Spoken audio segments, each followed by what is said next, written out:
workshop today. We will be hearing from some organizations that will provide helpful information on resources available to businesses and individuals in Kerr County. There were some organizations that were not available to attend today's workshop. There's a family assistance center located at the old B.T. Wilson 6th grade school with resources to provide support to affected families, such as mental health support, spiritual care, basic needs, and legal and financial assistance. And then there is also a disaster recovery center at the First Baptist Church, which is a one-stop shop for survivors to access information and assistance related to disaster recovery, including help with FEMA applications and small business administration loans for individuals as well as businesses, as well as other resources for disaster recovery. Thank you. Okay. Then we're going to go ahead with the agenda. We're going to start with the Kerr EDC. And Todd, please let the audience know who you are and who you're representing. Yes, sir. And then go ahead and get started. Thank you, commissioners, and thank you for your service, especially during this challenging times. We appreciate you very much. My name is Todd Bach. I'm here with Kerr EDC.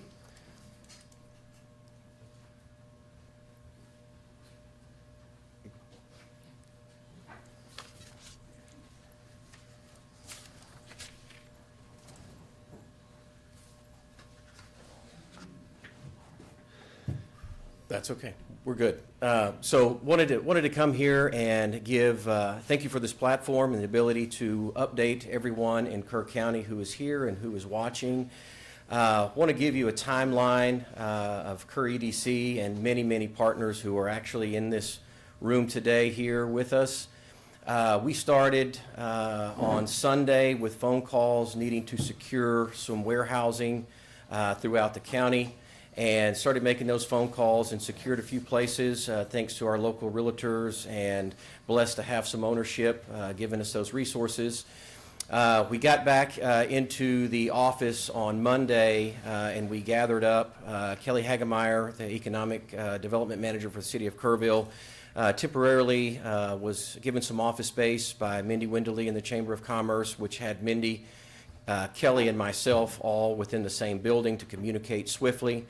Came up with an action plan and knew early on the size and the magnitude of this disaster. So we gathered up in the office and decided to create what is now known today as Kerr Together, a task force we had put together by local leadership within the community. Got a hold of former Mayor Judy Eichner and used her as the steer of that organization, and gathered up so graciously a bunch of our local leadership in order to come up with resources behind us to make us act swiftly.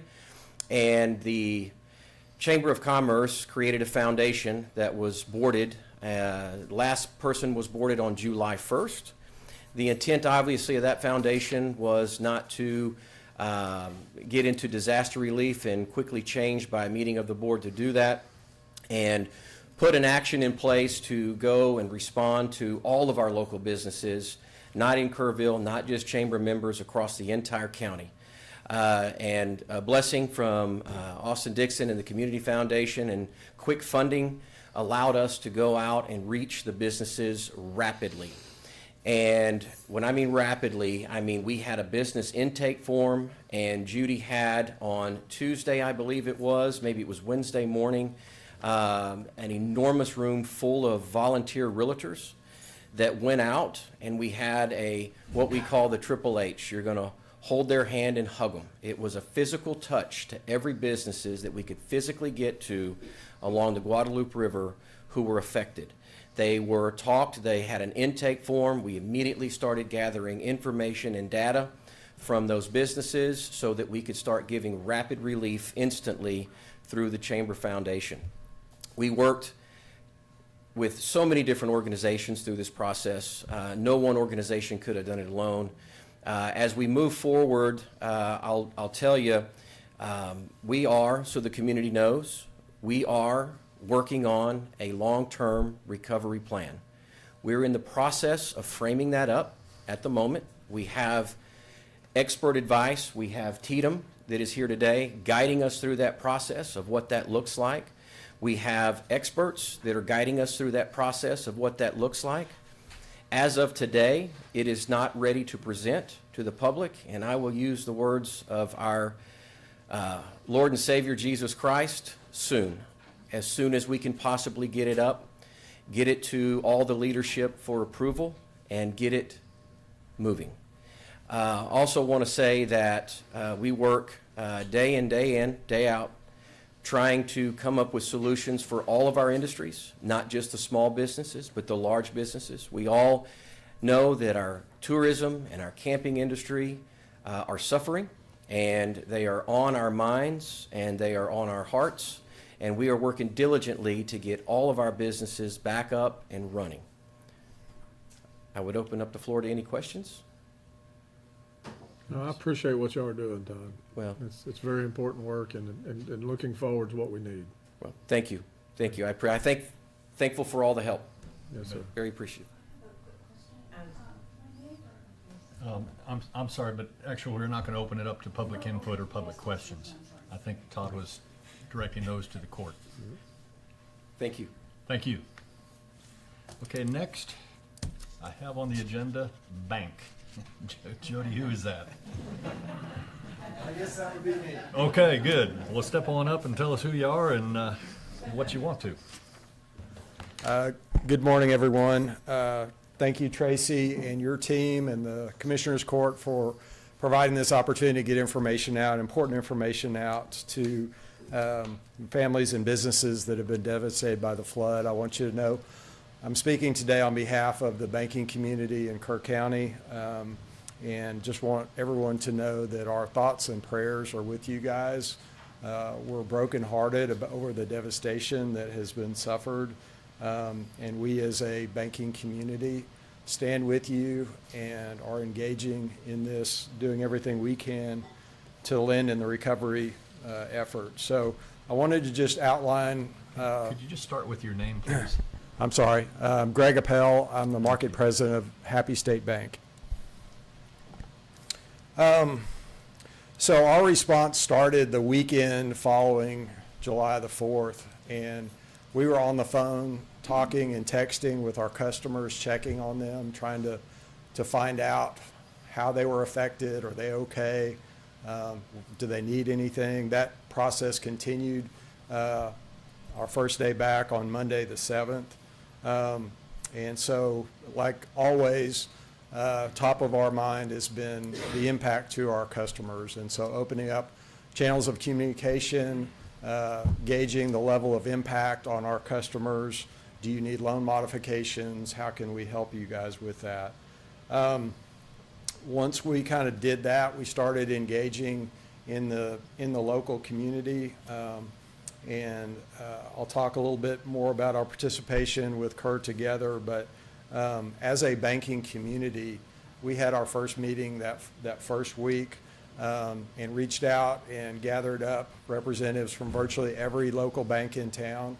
And our main messaging was, we want you as a banking community to be equipped with information and resources so that you can help us disseminate that information to the customers that we know you've already been in contact with, you know who's been affected, and you know how to get them the help that they need and start that process of recovery. So that all started in the first week. Since then, we've been meeting 1 to 2 days a week, or one to two times a week, in addition to having ongoing email chain communication, keeping everyone updated on the status of programs, the funding of those programs, and how they can continue to engage in the process. We've also been engaged to a very significant degree in fundraising. I'm very proud of our industry in a lot of ways, but the local banking community has directly made commitments for the recovery efforts in excess of $1 million. In addition to that, we are also reaching out to our employees, our customers, and leaders in our communities, not just in Kerr County, but across the state, to raise money and be a conduit. And several of the banks' direct donations are in the form of matching commitments. So we're out raising money in the communities so that our donations can be multiplied by our fundraising efforts. And so our bank, Happy State Bank, this is just representative, but we've made a $250,000 commitment to the Community Foundation of the Texas Hill Country for the Kerr County Flood Relief Program. As of this morning, we had raised, outside of what the bank is directly donating, $175,000. We fully expect to be in excess of our dollar-for-dollar match amount of $250,000. So I think the economic impact to the flood recovery efforts is probably going to exceed a couple of $1 million from the local banks. So we want to make sure that we continue to be good corporate citizens and help in ways that we are able. Another way that we have participated is just by our active engagement and leadership. We have several of our local bankers who are either current or former CEOs. I've been the CEO of a bank. Roy Thompson's been the CEO of a bank. Dan Kemp with Security State Bank is currently a CEO of a bank. We've all been very engaged. We know the community. We've been here a long time. We know a lot of the affected businesses. We are actively engaged on boards and in our communities so that we can help just in a lot of behind the scenes way, just be connecting pieces and reaching out to our customers, providing that information back. We've had extensive communication and partnership with the Community Foundation. They've asked us for our input and opinions to help assess where they can most effectively deploy their resources. One of our relationships and connections was with LiftFund of San Antonio, which is providing grants and 0% interest loans in our community. As Todd mentioned, the Chamber Foundation was early on identified as a way that we can start providing relief for small businesses, but that's one pipe. And so if you're filling up an empty swimming pool and you got one hose, it's going to take a while to fill it up. But if you can get 2, 3, 4 hoses filling up that pool, gets filled up a lot faster. So LiftFund was identified as another pipe to be able to get funding into our local marketplace. And so we had a relationship with LiftFund. We partnered with them on SBA loans in the past. We knew them, we knew their reputation, and that they had a very significant prior history in disaster recovery in markets across the country. They'd done over 45 disasters. They had already had their toolbox set up of ways that they could help, and so they were able to hit the ground running really quickly, which was critical to our initial response. Participation with the Kerr Together Task Force, providing that input. We also, as a banking community across the state, we are represented by 2 different statewide associations of banks, Texas Bankers Association, Independent Bankers Association of Texas. Our partners, our bank family across the state of Texas has shared the heaviness of this, and they want to help.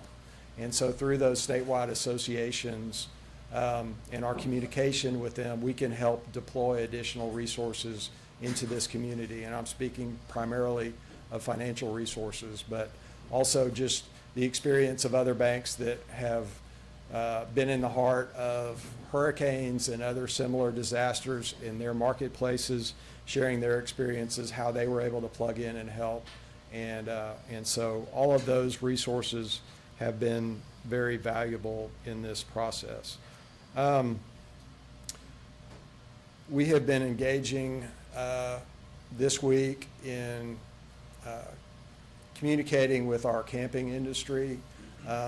Obviously, they have been very disproportionately affected in relation to a lot of the other businesses. They have special needs. Their recovery is going to look different. The dollars involved with that recovery are going to be much more significant. We all, I think, in this room understand the importance of summer camps to the economy, not just in West Kerr and Hunt, but throughout Kerr County. on tourism and just people from all over the country getting to know the Texas Hill Country through their experiences with the summer camps. It's part of our culture, and it's something that we all need to engage with to help protect. So we're in communication with the camps, with other leaders in the community, and we'll be engaging with our state and federal representatives to try to advocate on behalf of the summer camps. And then finally, and I bring this up last, we are in the lending business, and I've been making loans to homes and businesses throughout Kerr County for over 30 years. We understand as a local banking community that's going to be, there's going to be a role for us to play. But just like everything else, making loans alone is not going to be the ultimate solution. We've got to bring partnerships and multiple resources to bear to fully address this problem. But a lot of the businesses, quite frankly, cannot afford to repay a loan to cover all of their disaster impact. And so for us to try to go in and leverage them out of that difficult situation by itself is not in their long-term best interest. So that's why we've been trying to work so hard, engaging in fundraising and in making resources available that are grant-related, not loan-related, as a first step, has been kind of on the top of our hearts and minds. However, just using our bank as an example, and I think most banks in the community have done so as well, day one, we came up with a flood relief loan program that's a below market rate of interest, that's designed to get money out quickly to businesses to help with their flood recovery efforts. Small business lending is not a one-size-fits-all. Each business has its unique characteristics and has its unique needs in this disaster. And so while we have a program, while we are prepared to lend, we're going to sit down like we do with every loan opportunity and get to know the customer's specific situation, and it's going to be a case-by-case situation. So we are ready, willing, and able to make funding available through our banks to make loans where it's necessary, but we also recognize and understand they are under incredible stress and having additional payments to have to deal with in addition to everything else that they're going on is not the perfect solution in every case especially. So that's kind of a summary of what we as a local banking community are doing, and again, have been extraordinarily impressed with the response in our community, of our government leaders, of our foundation, of everybody who's been involved. We're very thankful, and as always, we're very blessed to be a part of this community. Greg, nothing surprises me about what y'all are doing, that our local banks and foundations have always been very heavily invested in making sure that Kerr County is Kerr County. And so thank y'all for pulling that together so fast. Absolutely. And for what you're doing yourselves as a bank. We appreciate that greatly, and the community will. Thank you. So Greg, is there any other information you want to give to the public? This is being recorded, it'll be available for other people to watch. Sure. So website, contact information, I don't know. yeah, we if there's- encourage everyone to go to the Kerr Together website. Together. That's a great resource to get an overview of where businesses can go, what programs are available to help those businesses, where individuals can go. And so we do that. I would invite any business owner who hasn't already availed themselves, go to the Chamber office, go to our bank at 1145 Junction Highway. We are hosting representatives from LiftFund who will speak more about their programs, but they're going to be here Tuesday through Thursday each week for the foreseeable future to meet with business owners and describe the relief that they have available. And more than anything else, we encourage businesses to go talk to your local banker because, as I said early on, they have all been briefed on an ongoing basis with information about the programs so that they can have those conversations with their customers. And Greg, thank you. You're saying exactly what I wanted to hear that y'all are doing. after visiting with the owner of La Junta Camp, it quickly became very important that West Verdell and I and the rest of our commissioners understood the impact financially on them, and all of our camps really is one of our top priorities. I'm looking at Todd as well, for us to focus on as a county. Absolutely. The enormous burden they carry right now with trying to get ready for next summer and rebuild in a year is very difficult. So you can imagine how overwhelming it is to coordinate getting back on their feet. So I would ask those that are presenting here to be proactive and find your way to them. Touch base with them face to face and offer some of that financial assistance, like you talked about with grants and then loans. I love hearing that you can help them maybe with some choices they're gonna make. Because you'll find often out there, and you know that better than I, they're often underinsured because of where they're at on the floodplain and where they're at with just their business model, unfortunately. And they are going to need help. In La Junta alone, you know, what we saw was their ability, their complete chow hall is gone, right? Some of the cabins are damaged. They have no ability to cook and prepare food now. They got to figure out their most expensive building. One example, right? But they have to choose, and I thank you for doing what you're doing right now, and it makes me happy to steal a Thank you word so off your much. shirt. And thank you for that word, because that's huge. And we're having conversations, even just right before this meeting on that very topic. Yeah, Thank you. thanks. Thank you, Greg. Next, I believe we have somebody from LiftFund, which you, Greg, already mentioned.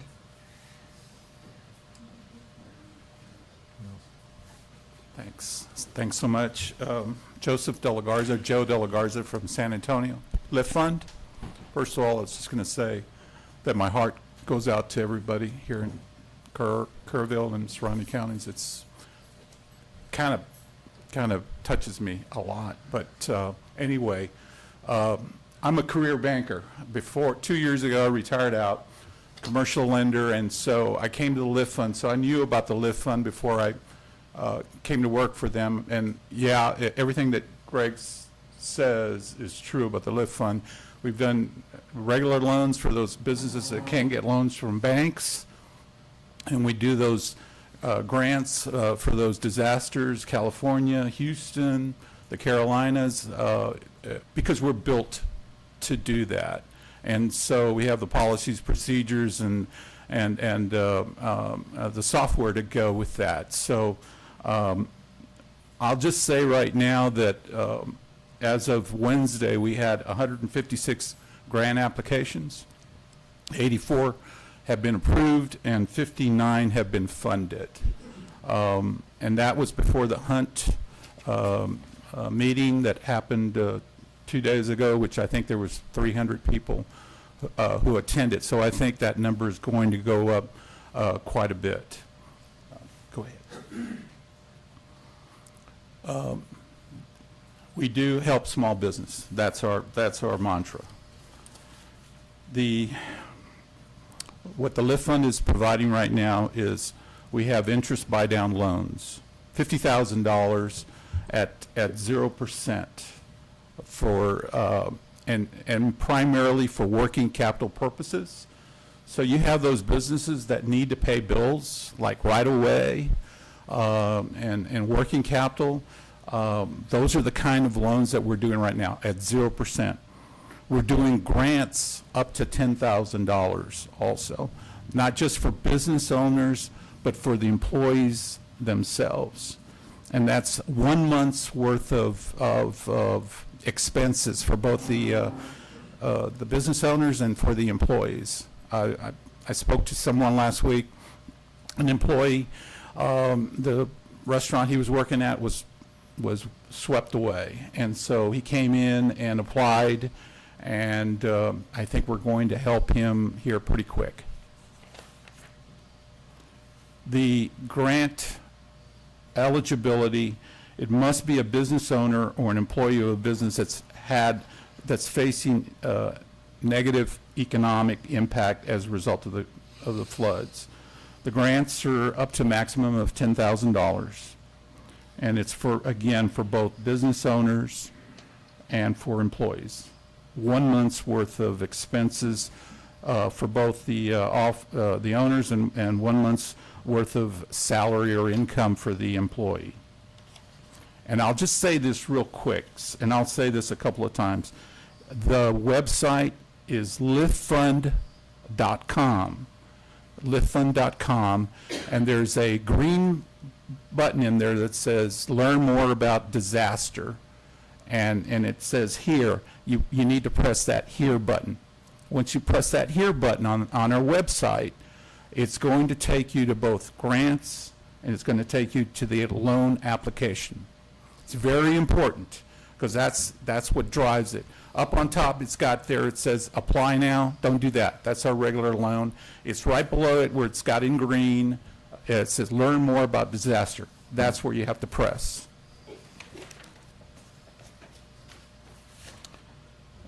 We ask for the employees, it's easy, driver's license, their home utility bill, a bank statement from May through July, and then a pay stub. That's it for the employees. For the owners, this is for grants. For the business owners, again, we're asking for driver's license, their proof of business registration with the state or with the county, their business utility statement that goes to the address that they were at, and then a bank statement again. Just very easy. And then if it's an LLC or corporation, we're just asking for resolutions, certificates of incorporation or filings. We just want, and what happens is a lot of times you get people are trying to scam for loans and what have you. So with us, the LiftFund, we're very, very conscious of that, and we're always double and triple checking that it's a legitimate request.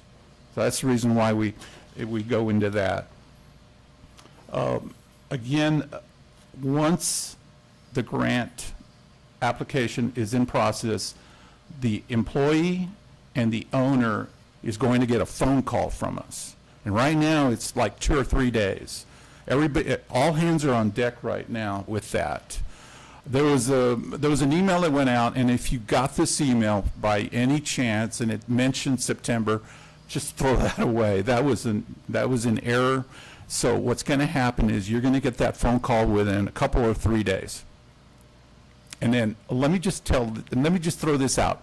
My name, Joe De La Garza, my direct phone number, 210-531-5535.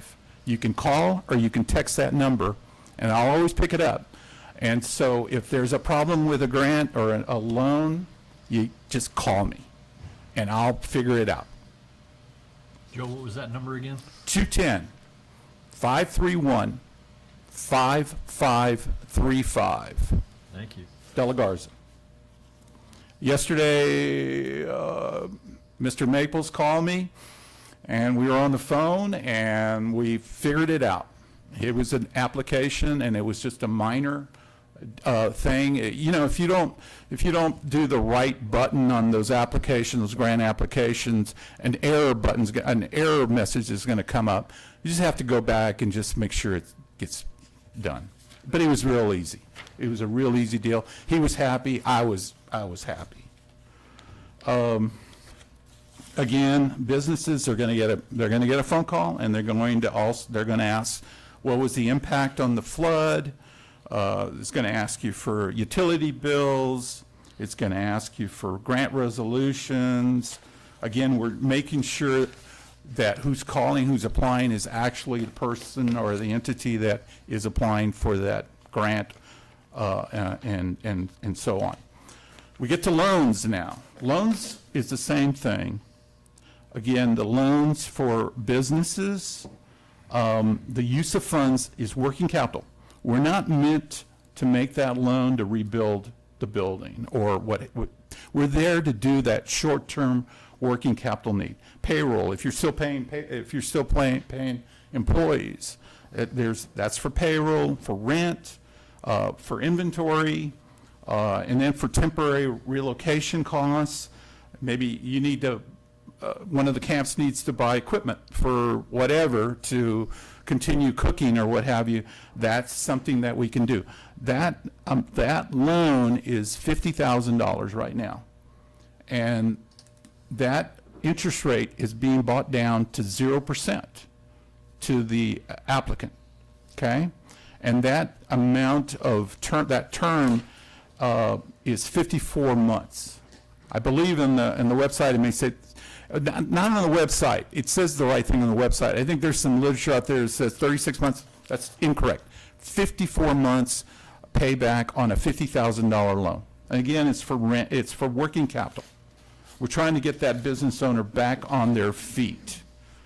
And yeah, it's a fine line, because when they're asking for money, we need to kind of get some assurance that they're going to continue doing business out there. And we're being real lenient right now, but we also, we also want to make sure that the loan gets paid back. We're giving them 60 days deferment to make that loan payment. And I think if they call in, if they need I'm just saying this on my own, if they need an extra 30 days, I think we would be fine with a 90-day deferment, okay? I will say that just because you apply for a grant doesn't mean you cannot apply for a loan. You can apply for both a grant and a loan, both. So you get that let's say you get that $10,000 grant, and then you apply for the loan. Well, you're not eligible for 0%, but still that loan it's still brought down to 5%. So it's a 5% loan.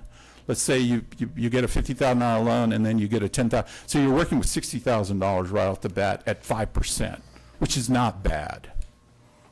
Wall Street right now is at 7.5%. So it's a great, and we've got some great partners. A lot of the banks here in town have been really great in helping us, be able to disseminate this money. Again, it's a deferment on the loan payment. We ask for, on the loans, we ask for some documentation, personal bank statements and business bank statements. We take 3 to 5 days to review it, and then we basically, want to fund that loan here within a week to 2, trying to get the money out as fast as we can. I will tell you, we have our regular loans out there, the LiftFund does, and right now those are on hold, because all our underwriters are just looking at these applications right now. And so, again, liftfund.com, go to the green bar, it says, learn more about disaster relief. There's a button that says here. Joe De La Garza, 210-531-5535. We're at Happy State Bank Tuesdays, Wednesdays, and Thursdays. In fact, after this meeting, I go there and spend the afternoon there today. So that's it. I appreciate the time, and LiftFund appreciates the time. Thank you very much. Good, thank you. Okay. All right, thank you very much, Joseph. And that brings us to the next item, which is the chamber. Do we have somebody from the chamber that's going to present or talk? Is that you again? I guess. It just says chamber. I'm not sure which one. Appreciate you guys having me. Bobby Templeton is my name. I'm here in the capacity of the president of the West Kerr Chamber. And want to kind of give you a quick rundown of where West Kerr County stands. As we know, this happened in West Kerr County. The camps being devastated our complete community. Every aspect of our community depends on camps and tourism. When you think of tourism in Kerr County, the bulk of that is carried by West Kerr County. And it was absolutely devastating. On the morning of the event, 4th of July, I put out a call to our staff at, I think, 7 in the morning. By 8:15, our school was completely full with people ready to reunify those camps, and they worked till about 3 in the morning, doing some really hard and tragic work. And before I get into the state of West Kerr County, I do want to say something that we've talked about and I've noticed a lot. While it's really sad, while it's a horrible situation, one of the things that I found is that there's this really uniquely American spirit that I see everywhere.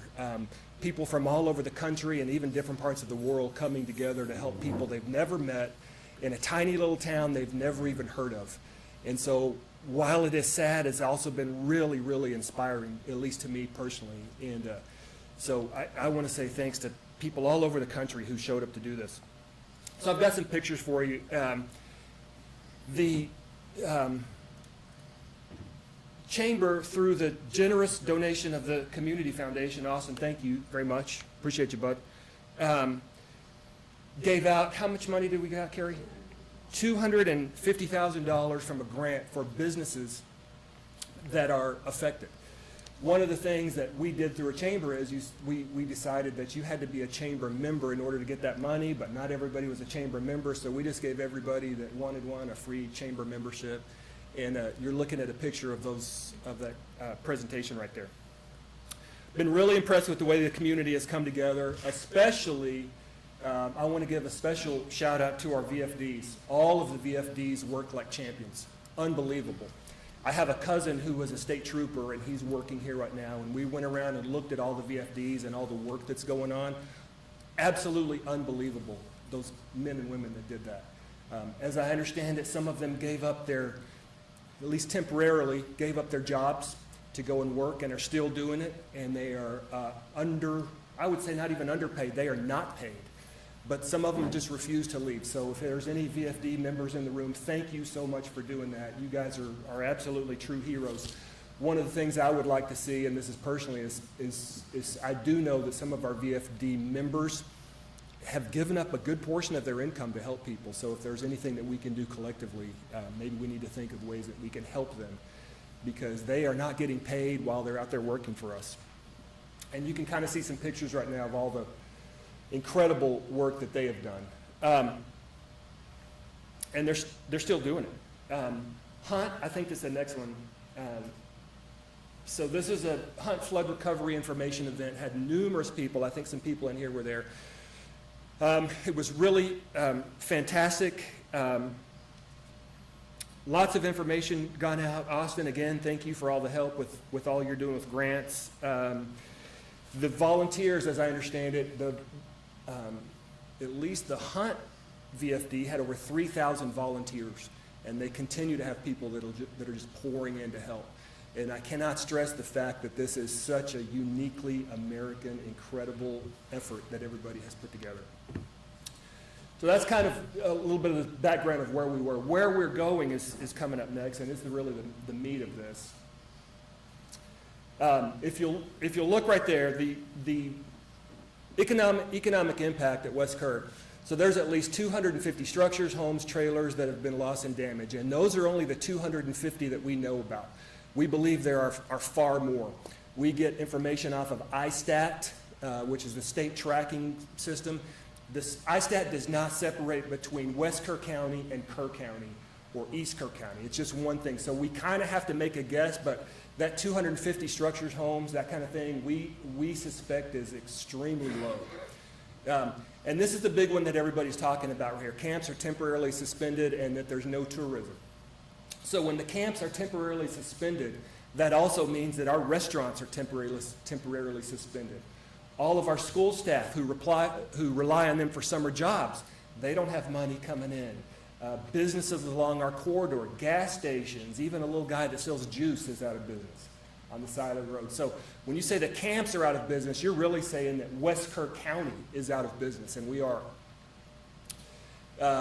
And we've given out a number of grants through the Community Foundation.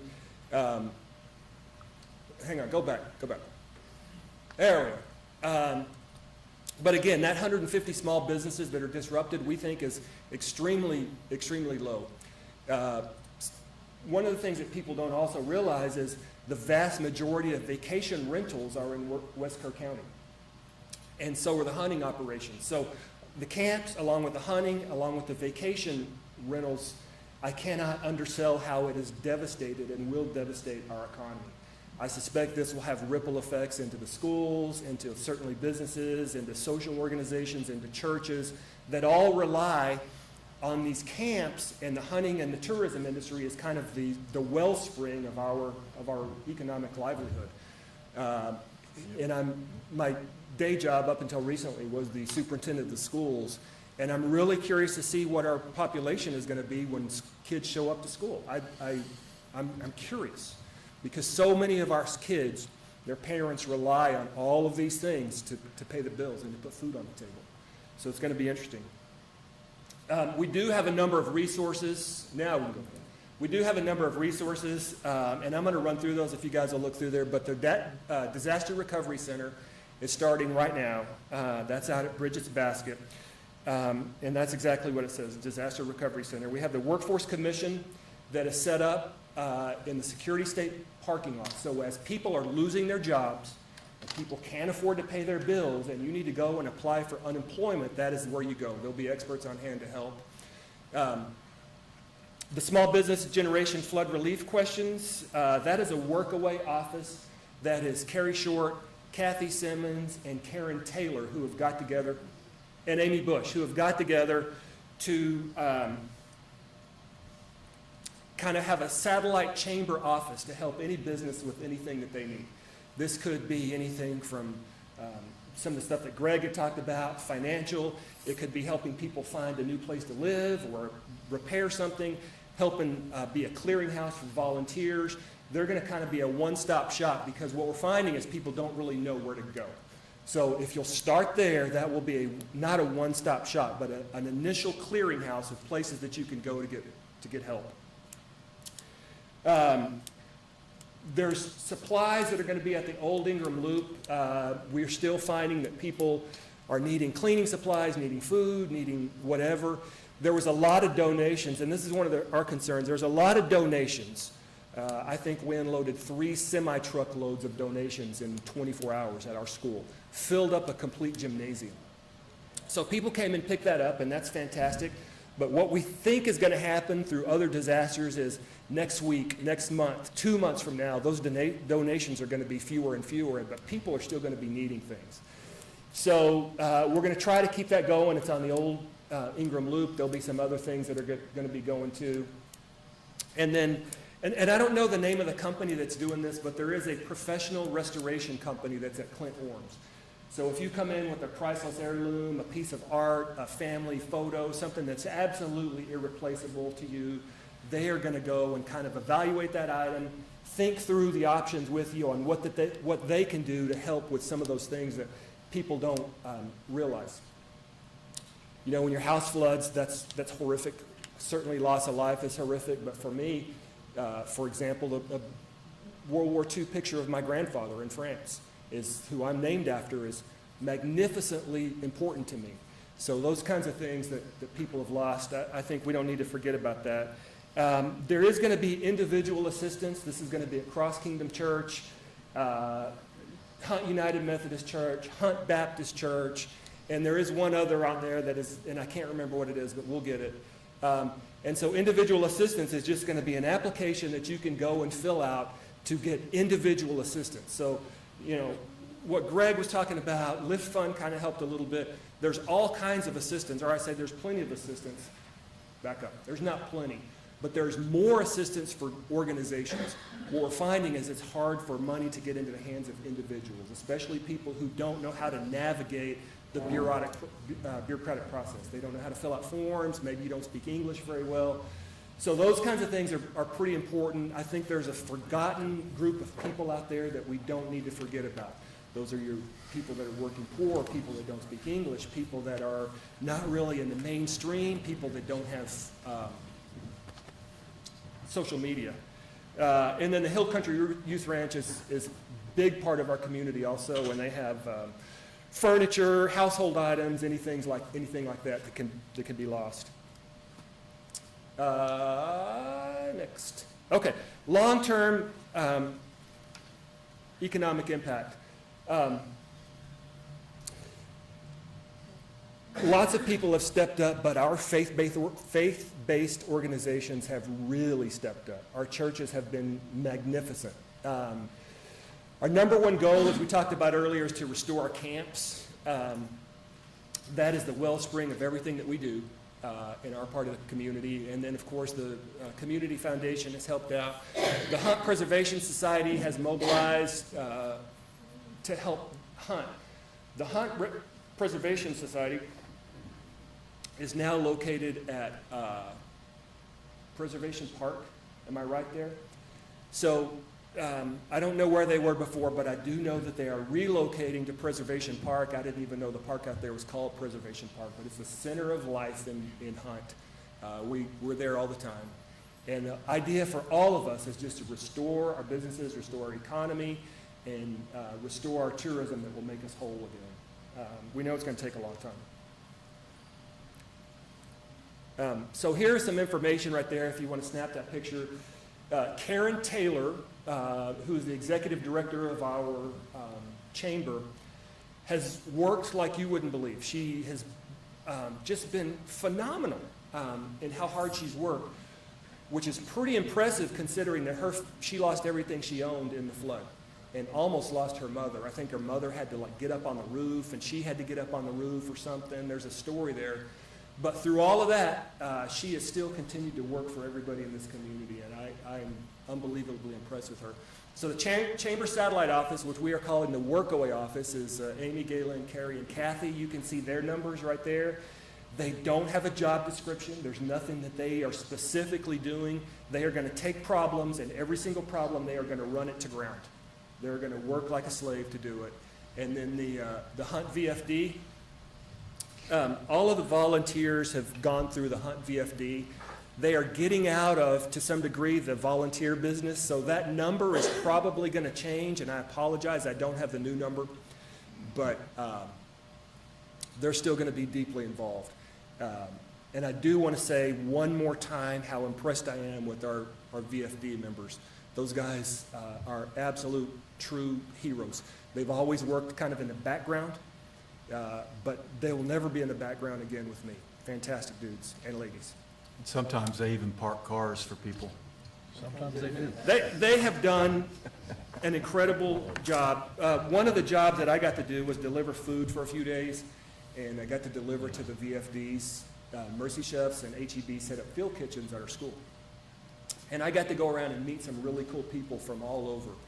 And the two groups that I was most impressed with were the VFDs, unbelievable, and then the second group, oddly enough, was the Mexican Navy. Heck yeah, they're incredible. Who were squared away. Learned a lot. They kept their equipment clean. They spoke great English. They were polite. Yeah. They were just fantastic. And to me, that just goes to show what kind of an international issue this is. People came from all over. Met a guy from Ecuador who was going to fly back to Ecuador, but he decided to stay so he could help. Again, a uniquely American spirit that I was so inspired by, and I hope we all are. I have a Yes, challenge Jeff. for you. You bet. Are you ready to accept? Well, it depends on what that is, sir. Repair the Hunt store. I That is- want a chicken Diablo sandwich in 1 year, and you're going to need an architect maybe who has some more time to help you in that regard. I've got one in the room. I'm not saying who, but I would like to come back, because last time I was there with Commissioner Harris, I did have a great chicken Diablo It's sandwich, the right? best We thing all, on the, we've it's all the best had thing it. on the menu. I've eaten It 1,000 is. of them. And I'll tell you this. I'll tell you All what, right. I'll There's accept your that challenge. challenge. We'll do our best. And if for some reason we cannot provide you with that sandwich, I will get Carrie Short to make you a chicken Diablo sandwich and deliver it to you. I mean, if it could be rebuilt, because it was built. It right? absolutely- And we're just So- going to have to find a way through that. Yeah, so that kind of brings up another thing. When you think of the Hunt store, if people that haven't been out there very much, or if you don't know much about it, the Hunt store is not really a store. Carrie, correct me if I'm wrong. It's The Hunt community. store is also serves as an ad hoc Absolutely. church, an ad hoc meeting center. We've had medical things there. We've had political events there. And it is the center of life for West Kerr County. It's Totally where agree. you go It's the to- bedrock. Yeah. to, I think bedrock's just a great way of putting it. It is so much more than a store. It's an institution. It's almost like a state of mind and a lifestyle in a way. But we absolutely accept that challenge. Okay, y'all heard it. Thank you. And you can charge him 3 times the normal price for that Diablo sandwich? I mean, he's. I heard from my spies that Commissioner Holt was probably one of the hardest working men out there during this crisis. I think your military training probably paid off in spades. Well, thank you. Where you were out there, truly, I'm not just saying this, I heard so many things about your leadership and your hard work. So that Diablo sandwich is on us. I just had to outpace the guy to my right. And I tried. Well, I heard every good day. things about him too, but the Diablo sandwich is on us. Other questions? Okay. Did I forget something? Oh, I did. Okay. Back up. You can read it. Trash drop off. If you haven't noticed, there is a ton of trash everywhere. Going to pick it up on July the 26th. I can't read that. Is that what it is? July the 26th. And then, That's tomorrow. so get there fast. I suspect there will be a long line. We're going to do our best to take it on. I will say another big thank you is to the city of Ingram and the city of, Ingram VFD, who have worked really close. Mayor Jordan has really stepped up as well. All right, I'm out.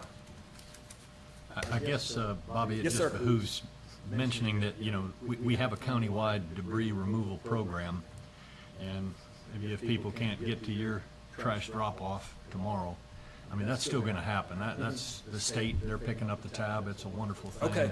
And guidance is out there. It's on the county website for, you know, what you do with that trash. Basically, Okay. you put it in the right-of-way to the roads.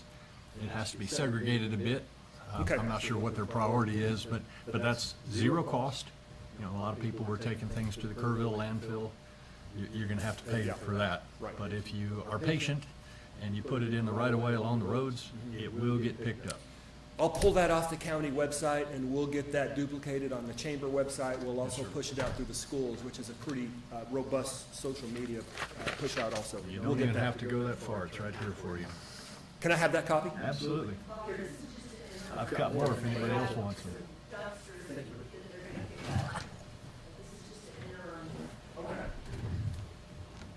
Yeah, I could tell you, we as commissioners, even the challenges of Open Meetings Act, where only 2 of our commissioners are able to attend the debris meetings, we go separately and are gonna be very involved in debris removal. It's one of the greatest challenges we face to do properly and ecologically within our community, so. The contract has just been let, and you should see a lot on our website where people click on the correct right of entry form if you're a private landowner or if you're have stuff on the right of way. So, I mean, it's about to kick in gear really heavy right now. We suspect that trash is about to be a front and center in everyone because It is, yeah, we get it. it's fresh now, but it's gonna start smelling. But I'm gonna say that guidance is for kinda, you know, residential business trash, not for the big debris piles that are kinda down in the floodplain. Okay, We're still working on that, as I understand it, and additional guidance will go out on that. okay. I think we still have that burn ban in place countywide. We got an alert this morning, somebody started burning. Yeah, they and, did. That calls out the fire department to go put it out, so. We'll pull And that there's a off. $500 fine for violating a burn ban. So I urge everyone to be patient in terms of burning. We know there's a lot of debris, and a lot of people that weren't affected by the flood would like to take advantage of, you know, the weather and the moisture and everything being nice and green and do their routine burning. Well, you can't right now, so until that burn ban gets lifted, please be patient. I do think something's gonna come out here very soon with guidance on burning. Okay. We through our channels, will do a data scrub, and we'll put it out through our stuff as well. Thank you. Thank you, guys. Okay. That brings us to the next item, which is someone from the Community Foundation is gonna talk.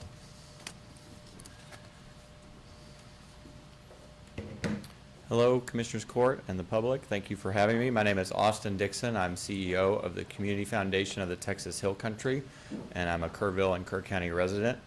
Bobby just suggested, as he described the West Kerr Chamber of Commerce, that there's a lot of people available and none of them have a job description, and that's kind of how we feel at the Community Foundation right now. And I know I have an official job title, but we're all doing so much.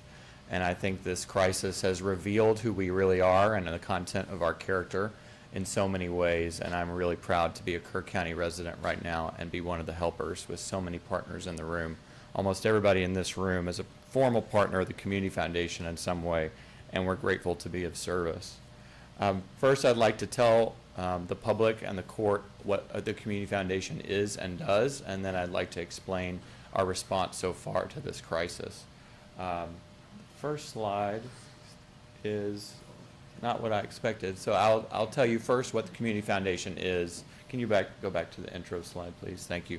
So the Community Foundation is a 501c3 public charitable foundation. We were founded in 1981 here in Kerrville with a $5,000 donation from Alma Dietert, who is a historical figure in our community, married to Harry Dietert, as an estate gift.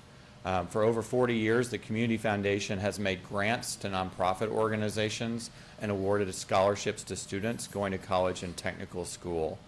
Traditionally, we grant to over 200 grantees per year through a 10-county area. Our office is in the Guthrie Building, which is just around the corner here, across from the Kerr Arts and Cultural Center and catty corner from the courthouse. It's a 135-year-old building that we love as our headquarters. But we also serve a 10-county area all the way from Blanco to down into the Uvalde area. In normal times, we make grants and award scholarships. We work with donors and build philanthropy for our community.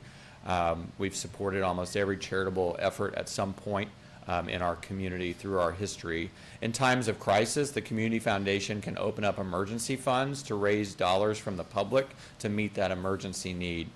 In 2022, I was talking with some of my TDM colleagues before we started today. We worked together in Uvalde, where we raised money not only for victims but also for the community. We pooled together $23 million for 447 households that were victims and survivors of that shooting. And we still have a Uvalde Forever Fund with 5 Uvalde residents that coordinate and oversee and advise our Board of Trustees on that fund. And we're patiently rebuilding almost every playground in Uvalde and supporting mental health services and other children's wellness activities there. And that is a good example to show that recovery takes a long time, and that's the role of philanthropy. Even earlier this year, the Crabapple Fire in Fredericksburg, we opened up a fund on a Sunday night. That was a fire that started on Sunday afternoon at 1 o'clock. We raised funds from the donating public and have made grants to support Gillespie County in that effort. We are managed by a volunteer board of trustees and a professional staff. My board chairman, Peter Lewis, local architect and well-known in Kerr County circles, is here today, and I'm grateful for his leadership and support. You can go to the next slide. So at 9:46 in the morning on July 4th, the Community Foundation created the Kerr County Flood Relief Fund. It is managed by the Community Foundation. It is what's called a component fund. The Community Foundation is made up of lots of smaller funds that make up our total whole. We are not one person's money. We are not one business's money. We are literally a community of foundations together as one legal entity. So we opened up a component fund. We named it the Kerr County Flood Relief Fund. We published it live on the internet at 9:46. And as of Tuesday, we had raised over $60 million in that fund alone. I apologize for the, yes, it's true. We have granted almost $10 million. It's $9.75 million to vetted nonprofits so far, and I'll explain a little bit more about those grants. We're a community foundation. We're accredited nationally. Our tax returns and audits are online. We're a public charitable foundation, which means everything we do is open for public inspection and view, and we welcome that review now and in the future. If you go to the next slide.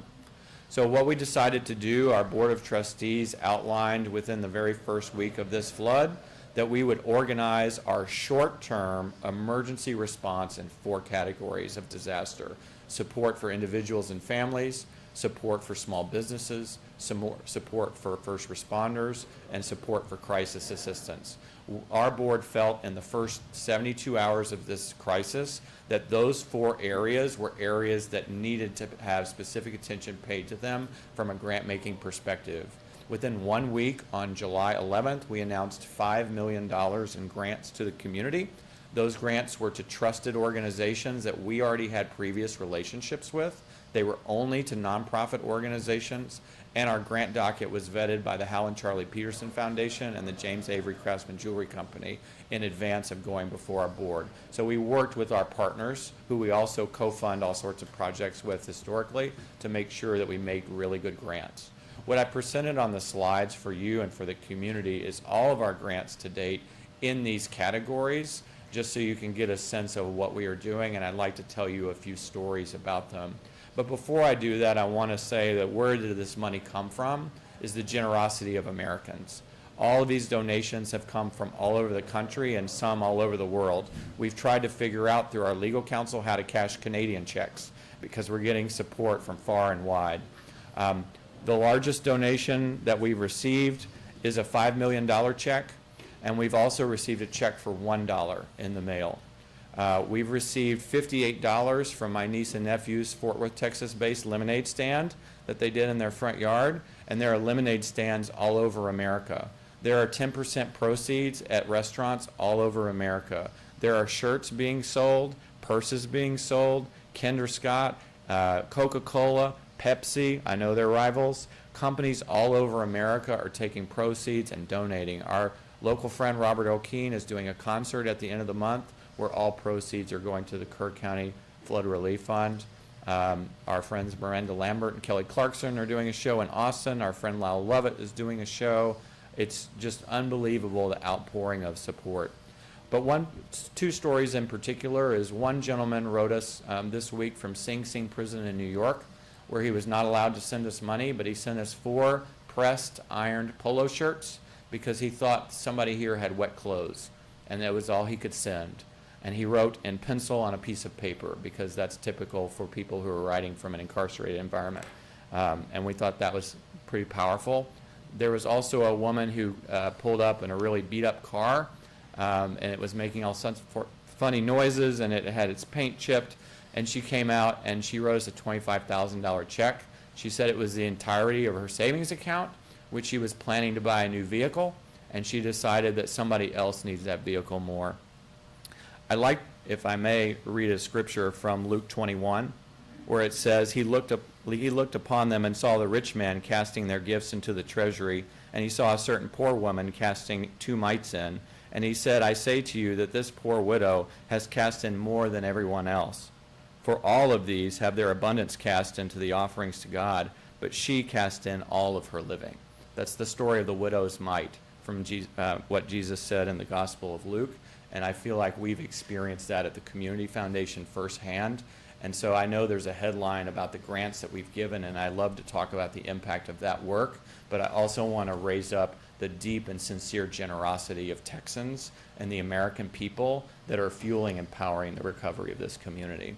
Back to the grants. So for emergency financial assistance, you can see our list of grantees here. These are nonprofits that we know, we love, we trust. We know their chair, we know their board chair, we know their pastor, we know their former pastor. We have deep relationships with these organizations.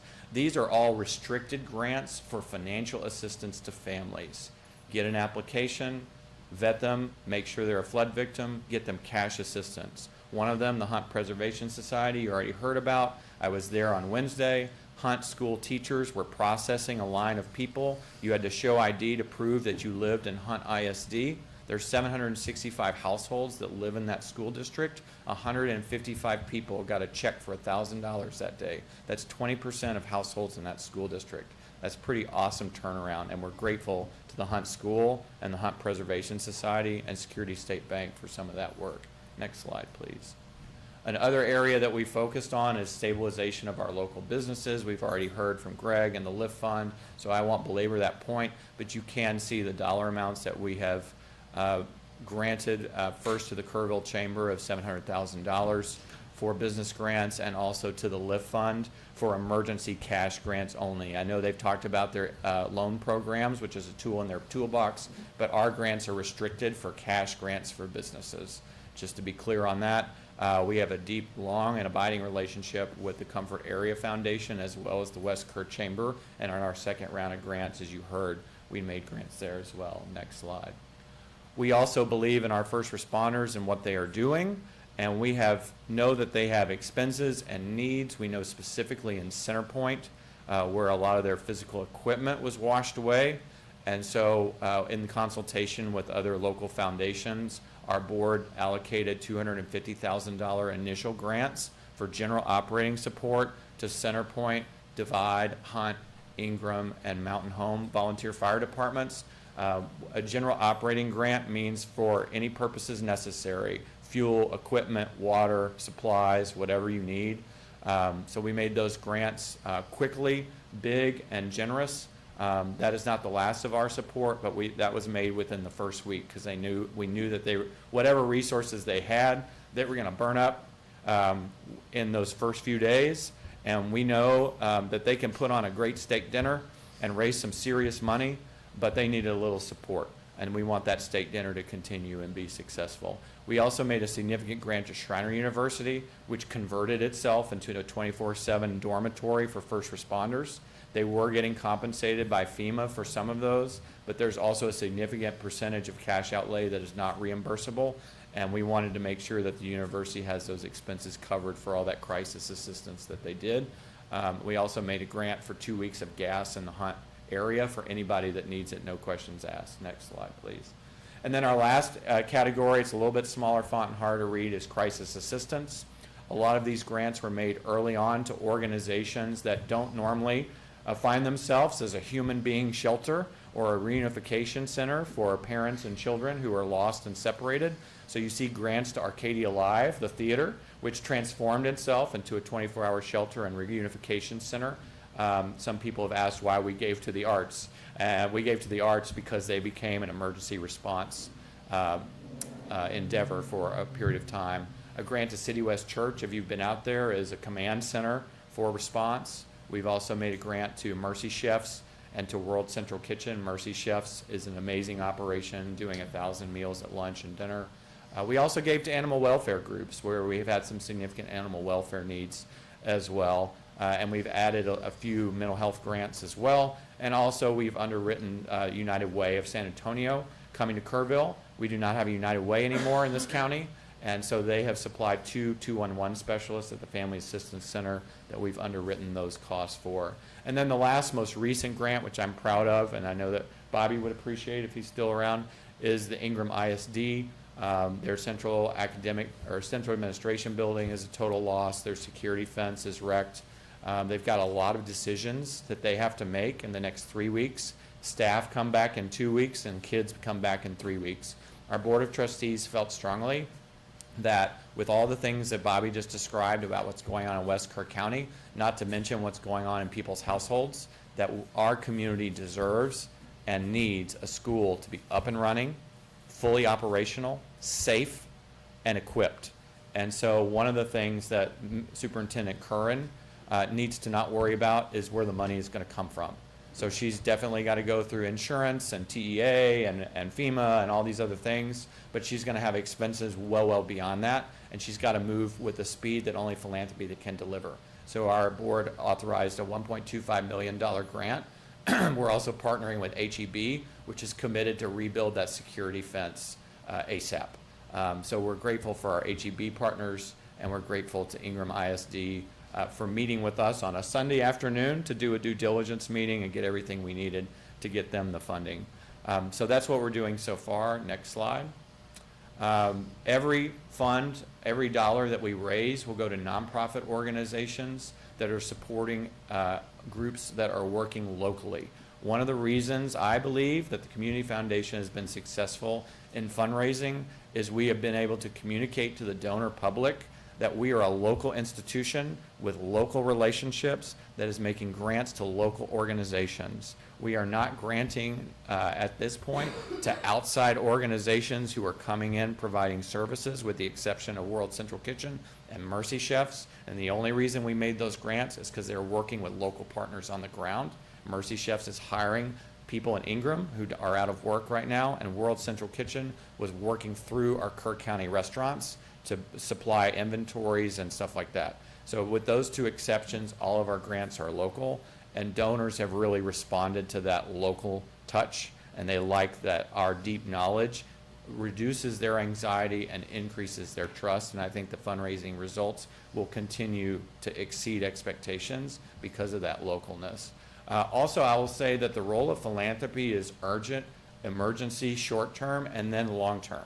We are here permanently. We're a perpetual endowment for the community. That's what we've been doing before the flood. It's what we'll continue to do for the flood.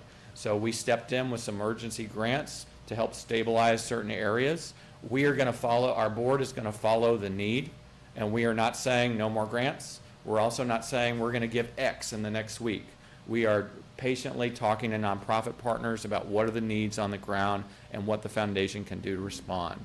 We are also developing an advisory committee of local residents who will govern and make recommendations to our board on this Kerr County Flood Relief Fund for the medium and long term. This will not solely be the Board of Trustees, but will be taking advisement from a 12 to 15 person panel. This is a disaster best practice that we've seen in Hurricane Harvey and other Texas disasters with community foundations. So that is going to be stood up in the coming weeks, and we'll communicate with the public more about that, as well as how we're going to intake information, doing a needs assessment. And when that time comes, we're going to have all hands on deck. Every pastor, every organization, every restaurant, we're going to encourage people to raise your hand, block walk. We need to have a true sense of all the needs. We'll be working with TDM and FEMA to make sure we gather all that information so that this body can make really prudent decisions about this blessing of a financial resource we have and how to deploy it over the long term. Lastly, I'll say to the public that communityfoundation.net is where you can learn more about the Community Foundation, more about the Flood Relief Fund, a list of our grantees and links to what they are doing, and also a place to donate, whether online or on checks. At that point, I'll stop and welcome any questions. Two questions for you. Yes, Commissioner. You've realized exponential growth. How are you maintaining timely response? And I know you have, because I was there when you helped out Center Point Volunteer Fire Department, just coincidentally came by. $60 million, you know, that is a significant amount. Yes, sir. Right, that you're sitting on. How do you compare that to last year? And how do you maintain so many people coming to you right now? Do you have a surge in capability of personnel to be quick and timely? Yes, sir, we do. So we have, and I'd love to share that with the public. So we have a memorandum of understanding with the San Antonio Area Foundation, which is a community foundation in San Antonio, which has pro bono given us some employees in gift reconciliation and treasury management. Yeah. These are people that are inputting people's names from a check into our database and posting it. So we have 4 San Antonio Area Foundation employees that are simply entering data entry for us. We also have a San Antonio Area Foundation Development Services person who's helping us work with donors.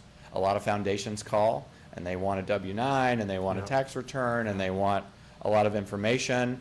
And we've probably gotten that call probably 500 times, and so we need staff to do that. Mm-hmm. We also have an MOU with Davidson Friedel accounting firm, who has 2 employees on site every day, 8 to 5, who is also counting up all of our money and making sure that all internal processes, because we have a lot of scrutiny on how all these funds are managed. We also have security at the foundation to make sure everybody is safe. We also have other contracts and MOUs with other entities that are helping us just with all aspects of foundation management. We're a 4-person staff, and so now we have a team of about 30 that's managing us during this surge. And then when fundraising starts to die down, we will hire some employees that will manage the Kerr County Flood Relief Fund, because this, as we learned in Uvalde, this fund will be here for the long term. And so we'll probably have a coordinator and a grants officer and maybe more that are staffing that fund, because the fund will have a balance of a very significant charitable foundation on its own, and it'll need that support. But those are the solutions that we have turned to so far, and we've gotten great help so far to amplify the professionalism that we're doing. But yes, as it compares to last year the Community Foundation raised, I don't have the number, but it was between $10 and $12 million. And we granted about 7 out, and we had assets of over $60 million, and we've raised $60 million in 3 weeks. Yeah. So it is a dramatic change for us. But we also have strong systems management. We have great board leadership. We have strong technology, and we've built a system of excellence for years, and we're proud that in this moment, when the water got high, that we managed. Yeah, you have. Second part of the question is for all the for-profit businesses that are out there, which are traditionally camps, which Yes, we're sir. focused on. How do they resource some of the grants that are available through 501(c)(3)s? I know a lot of people are wondering, like, we just talked about camps, and I didn't see any camps on this list, so where do they go to? I know it's probably been answered, but just to, It's a great question. So our Board of Trustees intends to launch the Hill Country Camp Recovery Fund. there you go. We have not done that, but we will do it this next week. We already have the system in place. I personally have been in communication with most of the camps, not all, and I plan to do that before we launch the fund. The fund will be separate from the Kerr County Flood Relief Fund, and its mission will to raise money from the public.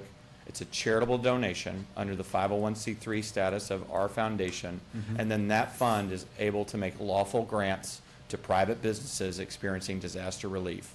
And that fund will take applications from the camps based on need, and will be able to make grants. And we're hopeful that a successful fundraising campaign with some of our friends from around the state can beef up the balance of that fund so that we can have one aspect of the response for camps be a charitable and philanthropic aspect. Absolutely. Thank you. Yeah, thank you, Austin. My understanding though is the community foundation will only make contributions to other 501(c)(3) organizations. Is that correct? Yes, No sir. exceptions to that? There are a few exceptions for charitable purposes. So the West Kerr Chamber of Commerce is a 501(c)(6), and we made a grant to them because we are allowed under IRS regulation to make a grant to a C6 if it's for specific charitable purposes with extra documentation from the IRS. And our board felt like they're giving emergency cash grants in disaster, so that's the case. We can also make a grant to a business in a very narrow set of circumstances, also under a disaster relief auspices.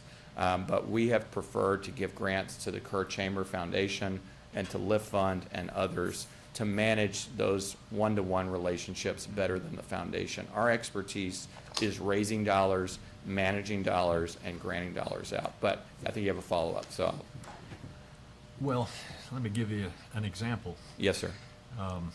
The county has a number of parks. We're going through a tough time in terms of our budget and ensuring that we don't raise taxes on our property taxpayers. Yes, sir. So if left to our own means, it might be quite a while before we get around to repairing all the parks, which the community depends upon, and those playgrounds and swing sets and basketball courts that keep our youth properly entertained. So I'm just wondering if there's any avenue for that kind of work to be considered. Does it need to be through a 501(c)(3)? Because if somebody else wanted to get involved in that stuff, they could make it happen a heck of a lot quicker than the county will. My advice would be to consider a 501(c)(3) avenue for that, preferably ones that are existing. Yep. The foundation is reluctant to make grants to startup organizations with no financial track record. Sure. And so if an organization is created solely to accept funds from the community foundation, that's not a grant the community foundation would be super excited about, although there are always exceptions. But I think like the Hunt Preservation Society is a good example. They're a sleepy little organization that has been preserving hunt history and culture for years. We've been making grants to them for years of very small amounts. They're a modest organization with really great personalities behind it, but they have transformed themselves in this moment into a community development corporation.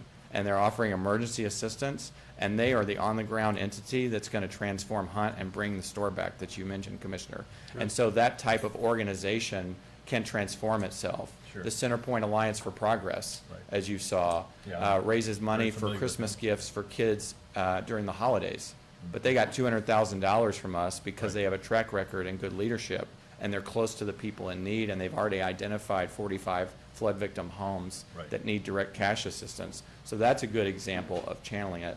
I would say that I would presume the thought process of many of the donors that have sent money to the Community Foundation, that one of the reasons they gave to the Community Foundation and the Kerr County Flood Relief Fund was not to supplant government dollars where government dollars are owed or budgeted for. And so I do think that it's the county's responsibility to work through the state of Texas and FEMA to get every resource it possibly can. But we're here for the long term, and parks and green space, environmental restoration are long-term projects. And you're right that they provide recreation, mental health, resources, not only for our residents, for the people that come to visit. I do think that is longer in this journey of recovery. Sure. But I think there are definitely opportunities for the Community Foundation to make grants to organizations and nonprofits that can work in partnership with you and the county to achieve some of those goals. Absolutely. Excellent. Anything else? No, I like that answer. Thank you. All right, thank you. Appreciate all you're doing for the community. Let's see, next on the list, somebody from TDM's going to talk. Texas Division of Emergency Management. Good morning. Carly Smith with TDM Disaster Recovery Task Force. I just wanted to address a few comments from earlier and provide some further context, and then my colleague Courtney Goss will be speaking for the majority of the time. Earlier it was mentioned about a helpline. I wanted to provide that helpline number out to y'all. If you haven't been made aware, it's 830-465-4797. Again, 830-465-4797. That line is open Monday through Friday from 9 to 4 and Saturday and Sunday from 8 to 5. It is staffed by community members, and it is a general helpline. So anyone that is looking to seek resources or services or volunteer their time or get in touch with one of the other organizations that are working in the area, that is a one-stop shop for general information and assistance. Earlier we talked a little bit, one of the speakers talked a little bit about donations. I wanted to provide some clarification on that donation initiative for consolidation and warehousing of those supplies. So when we first started working with county and city leadership, we identified 61 different donation, distribution, and collection sites throughout the county. Our team has worked in collaboration with local support to reach out to those sites and see if they are operating at capacity, if they've received a quantity of donations that's really beyond their capability to process, making sure that those donations don't sit out in a parking lot and go to waste from the sun or any other hazardous weather.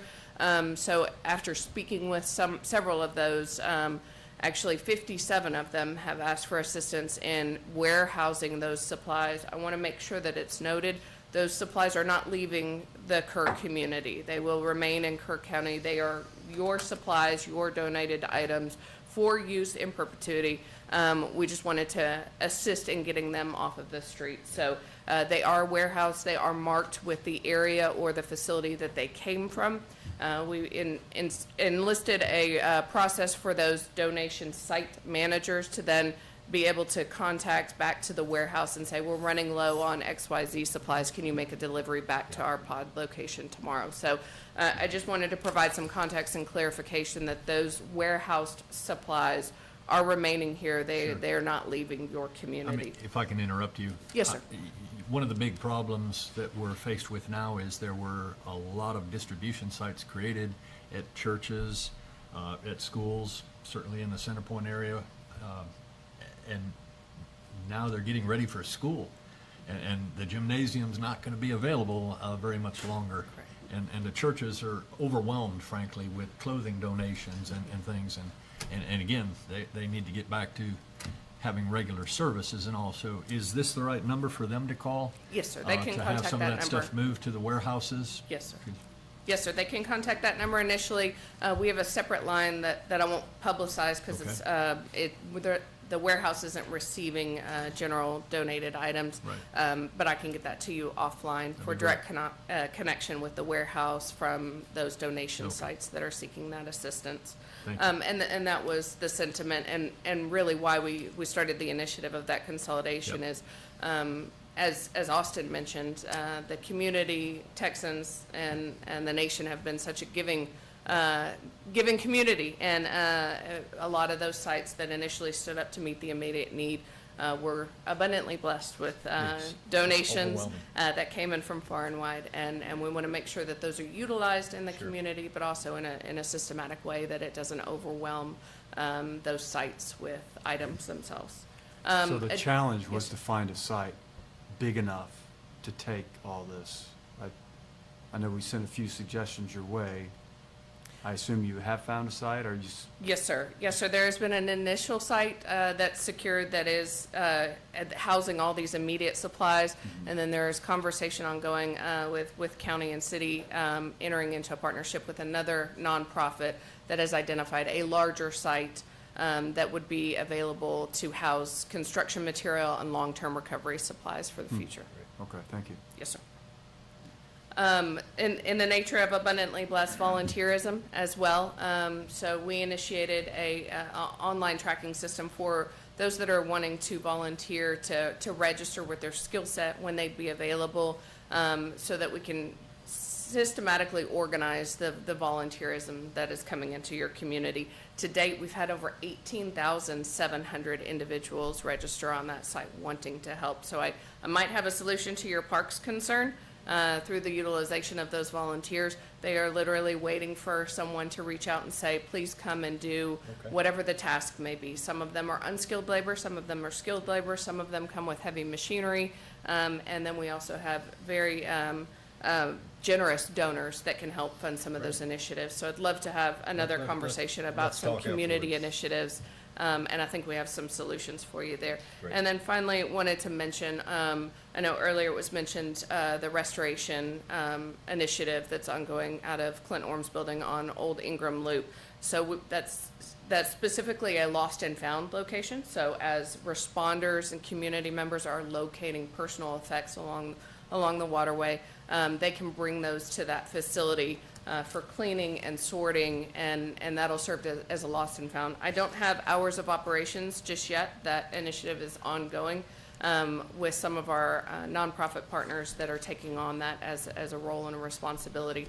But I wanted to make sure that was noted. Can you repeat the location? Yes, sir. It's at a building on Old Ingram Loop. It used to be Clint Orm's facility. I don't know the actual address. I want to say it's 529, but I don't know that for fact.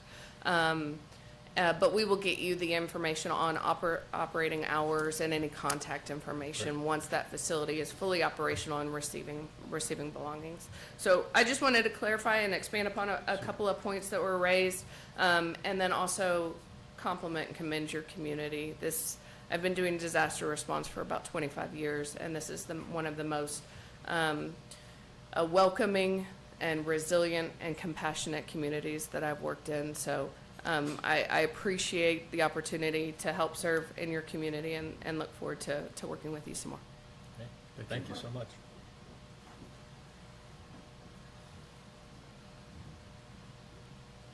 Good morning. My name is Courtney Goss. I have the honor of serving as the State Voluntary Agency Liaison within TDM and the Incident Support Task Force. And to echo Carly's sentiments, it has been so incredibly sorry that we have to be here, but it's an honor to be able to be here and serve within your community. I wanted to start first with, we mentioned a little bit earlier about our damage assessment numbers and what we're seeing.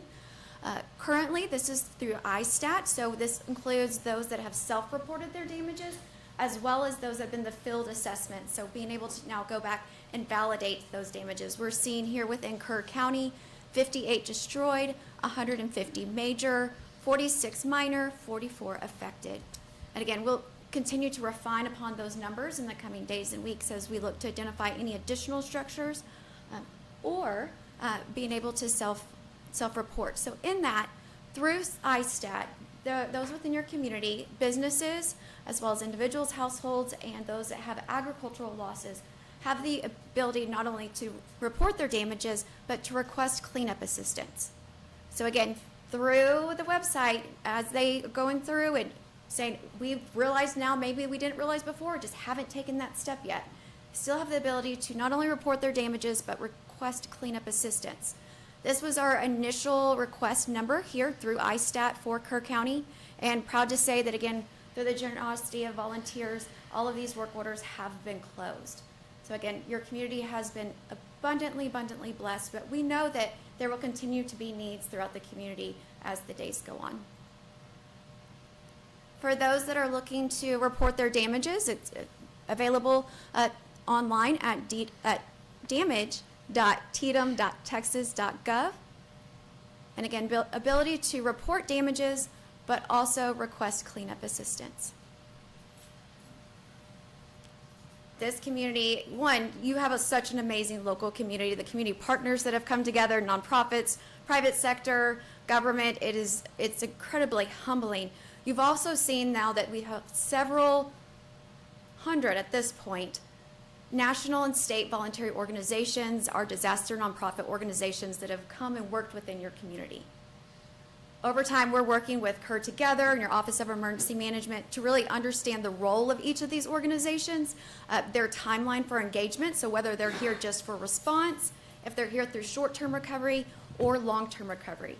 Again, a lot of these partners have received an abundance of donations that they are looking to engage for long-term recovery. So what does that look like? Again, we're going to partner with Kerr Together and local emergency management to really define how each of those organizations can play into what is your holistic community recovery. Actually, can I go back real quick on that? I want to mention, though, that while we have all of these organizations that have come in, we still will need volunteers here locally and organizations locally to continue to step up in the days, months, and years to come. This is your community. There's no one that knows your community like you do. Having and identifying those individuals that have the time, treasure, and talent to be able to plug into and work alongside Kerr Together and all of the organizations that are looking to be able to really, truly restore your community, we need those people. And so as the time comes, I again encourage them to look towards kerrtogether.com and look for those volunteer opportunities as long-term recovery initiatives are starting to be announced. There will absolutely be initiatives for individuals, businesses, and partners to be able to come together to support long-term recovery.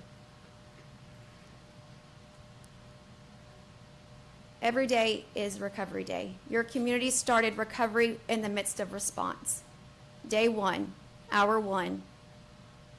Wanted to share a few statistics. So just to give a little bit of context, when we looked at those damage assessment numbers, according to FEMA flood, for a 2,500 square foot house, single story, in the United States, it is estimated is $25,000 to restore damages to, again, 1 inch of water. So 1 inch of water to a residential structure in the United States is estimated to cause $25,000 worth of damage. When we look at damage assessments, 1 inch of water is barely affected. So what does that mean for your community? What does that mean for long-term recovery? We have been awarded an individual assistance declaration through FEMA. It's fantastic. We want to make sure that your community members utilize that assistance as available to them, but know that that's just a piece of the puzzle. It is there to make a home safe, sanitary, and secure. The average grant post-Hurricane Harvey was $4,400. Again, it's a piece of the puzzle. It's where our philanthropic partners come together with the long-term recovery group to really start identifying those unmet needs, utilizing the money, manpower, and materials, maximizing that to make your community whole. And it truly is a long-term recovery initiative that takes all within your community, government, private sector, faith-based organizations, individuals, those that without a title, to come together to make sure that those within your community do not fall through the cracks. In that, there is a process. We are working with Kerr Together, local emergency management, to talk through the sequence of delivery, really to be able to develop some educational opportunities to learn about what does long-term recovery look like. Again, it's long-term, and that can be really hard and frustrating, especially when you're going through, and we know that there are millions of dollars sitting there, but wanting to make sure that we are truly empowering your community with information and developing local recovery plans for each of those households as they've gone through this process. So knowing that at the beginning, we have all of these voluntary organizations, local community organizations, that are able to provide that immediate assistance. We have those, if they have insurance, we want them to utilize their insurance. That next step, we want to encourage everybody that's been impacted to go to the DRC or call the 1-800 FEMA hotline number and be able to register for assistance. Even if they think maybe we don't need assistance right now, we want them during the registration timeline to at least put in their application. Go through that process, and at the end of the day, as we've exhausted all of those resources, we'll have those unmet needs. And that's where your long-term recovery group comes together with money, manpower, materials to start addressing those needs for those that through government funding, through insurance, through private donations, have not been able to fulfill their needs. And it truly is a long-term recovery effort. The average long-term recovery group is active here in Texas now for 3 to 5 years, working on community recovery.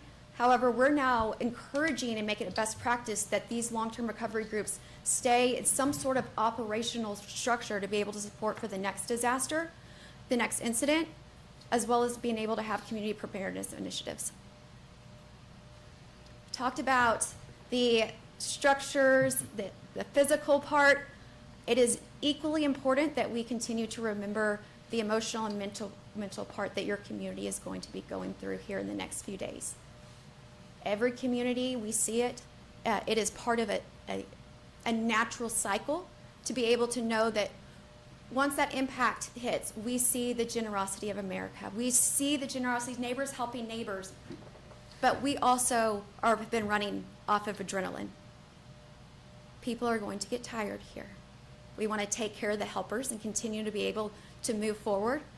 We know that there is going to be, statistically, you start seeing divorce. You see... Well, let me stop you there. Yeah. We're going to break that curve. This is Kerr County. We're different. If you I- haven't, you've noticed that already. Absolutely. Ken would be happy that you're briefing this, and he showed me that curve on paper, but we're going to flatten that out. And I appreciate that. And that's where we have to have these conversations, because there are individuals that say, we're totally fine, and the next time y'all have a thunderstorm or they hear that helicopter, Oh, I know. they're gonna be. And so that's why we want to make sure that just as important that we look at the structures and talk about the economics within your community, that we know that that is going to be. You know, counseling and emotional recovery is a big part of that. I've already promoted that previously in a meeting that we've had up here, and as a person who's drowned before and been recovered, it can be traumatic. I know that, but in people that have floated away in homes before, it sticks with you, and that guy knows who he is that I'm talking about. Yeah. And I appreciate you sharing that, but we're going to break that curve Yeah. No, and I appreciate that. in a good way. I mean. Yes. No, absolutely. And knowing that there were those within your community that were struggling before. This is a community of recovery. We want to make sure that they're continuing on that path. And we know that there's going to be additional stressors. So in that, the long-term recovery discussions, we are really encouraging and working with Kerr together to make sure that there is a three-pronged approach, looking at wellness and resiliency. Again, there was a mass casualty that was within this community. I am from the community of Wimberley. I grew up in Wimberley my whole life. We have floods, and then you have the flood that's the flood Yeah, you the never big one. had. Yeah. And you never think that things will be the same. The banks of the river will look different, and so continuing to have that as be a part of the discussion is going to be really, really important, because whether every precinct might have not had physical damage, but there has been an impact on every single. And so continuing to make sure that those community members know that there's going to be resources and that that is something as a whole. I just appreciate, and I appreciate the sentiment of knowing that let's make a change. Absolutely. We want to make a change.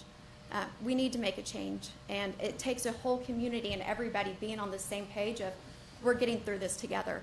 The individuals and households working again with Kerr together in local emergency management to start identifying those case management organizations. Those are going to be able to truly start developing recovery plans for each of these households Again, we want them to utilize the resources they have available to them, but you have been abundantly blessed with resources. So allowing them to have the education on knowing how to navigate that system. It is a process. We want to make sure that we're empowering them, not enabling them. And so being able to take care of the most vulnerable within your community as efficiently and effectively as possible. And then knowing that that economic revitalization is just as important. So again, looking at it from a three-pronged approach, being able to bring those local leaders that have each of those as their special skill set all together, working together. It's been, again, incredibly humbling to see. We're going to need to continue to build sustainability within that process. We know a lot of these individuals have day jobs. Life is going to continue. The next day is going to happen the next day. And so starting to build within that framework, I can't say enough about Tracy and Todd and Kelly with the city, Teresa. I mean, there's been Heather. I mean, there's so many people that poured their time, passion, and treasure into these few weeks. And so continuing to take care of yourselves and, again, look to how we can build capacity within these structures, because it truly is going to be a business within itself to be able to make sure that long-term recovery is initiated. And again, I've lived the disaster myself. Y'all have lived through disasters, but there's no one that knows this community like you do. So while we'll come in and provide best practices, lessons learned, advocate for your community, share templates, this is your community to own. And we absolutely recognize that and want to be a support to you throughout the next few weeks, months, years, and look to you to serve as those leaders and really being able to work alongside Kerr together to make this, again, a recovery unlike anything that we would have hoped we never have to imagine. But now we are here, and it will come together as Kerr together, and it can be something really special, and you have the opportunity to rebuild bigger and stronger. One thing I would bring your attention to, and as we spoke with the debris team from Tatum yesterday, was where's all the metal at? As we saw on that morning as volunteer firemen, a lot of floating debris and propane tanks, but we didn't see a lot of metal come down Center Point Way, and that has huge debris piles. What we did see was smaller trailers that would float, things like that. Huge trees can push bulldozers as well, I get it. But if there are over 200 homes that are majorly destroyed, how many cars are out there still we haven't found? And there's a lot that are in the river, I believe, that are buried. So the metal removal from our river long-term, and think about what a car has in it with oil and petroleum and all that, and what homes have as well. I'm grateful for all the searches to find the recovering remains. It's been extraordinary for this success rate, but we still are missing two. So we don't forget that. Absolutely. But there's going to be a lot of stuff that we're asking for Tatum as taking over the debris to work with our federal agencies, which is the challenge, that work in the river to remove a lot of the metal. Because, yeah, I've seen a few cars and you have a few pictures, but there's probably hundreds of vehicles. And there's at least 200 homes out there. And having walked up and down this river, we haven't found it near to the amount that's out there. And that one picture that's iconic that we've all seen of the vehicle that you can barely see in the silt is one example, I think, that are many that are in our river. So I want to impart that to you for long-term recovery. That's what I'm thinking about. Absolutely. We'll move trees and debris. That's easy. Thank you. Courtney, I have a question for you. Yes. I'm disappointed no one from FEMA is here to talk about financial assistance, but I'm going to guess that you have a better idea than probably anybody else anyway, so, except for FEMA. I'm getting questions from some constituents. I think in the Center Point area, you know, we've had a tremendous outpouring of volunteers. We're going door to door, knocking on, you know, finding out who needed help and everything. As a result, and because of all the volunteers and the resources, you know, we're probably substantially ahead of the curve. I've got one guy in Center Point that they're ready to re-pour a foundation today or tomorrow. And then somebody came up with a question that they were being maybe held up, or they should wait until FEMA does something because maybe they have to raise the elevation of the structure or something, or if they go ahead, what does that mean? That they'll just never get flood insurance, or what? I mean, anything you can shed light on that in their Yes, and really, process? the Texas Water Development Board would be the most appropriate to be able to answer some of those questions regarding the 51% rule. But it is absolutely true that we do caution individuals that really to make sure that they understand where their home lives within the current floodplain, have their true assessments done on their home, as well as knowing that we're seeing people that are wanting to put sheetrock up already. Yeah, A lot of these homes, just because of the continued rain, are not properly dried out. They have not had mold remediation. We see, again, in communities that, following that, you get black mold throughout their home. sure. Talking about stories, my family did everything wrong and got black mold throughout their entire home. Football team, state champs 2005, pulled out the carpet from the home and did not take out, we didn't take out sheetrock, we didn't take out baseboards. Black mold, again, would have thought we had access to every resource, did everything wrong. So being able to provide that education within the community, not only about the floodplain and being able to rebuild up to current code, but even the basic of being able to make sure that we're remediating the mold in a timely manner and knowing that we're just being methodical about it. We all want to get back to that new normal as quickly as possible, but we also want to make sure that we're doing it efficiently and effectively so that we're not having those missteps. Yeah. Presentation that was made by the Texas Water Development Board at Ingram ISD earlier this week is recorded and online, and so that will be helpful for citizens to understand what those rules are and what they need to do and recommendations for them moving forward. Yeah, we learned a lot during that meeting. Thank you. Okay. Thank Very you. good. Anything else? No. Last presenter? All right. Appreciate Thank y'all. you, Courtney. Thank you. Thank you, Carly. Appreciate it. Next. Jody, I'm not real clear what this is. US somebody. Okay, USDA. Oh, agriculture. US Department of Agriculture. Great.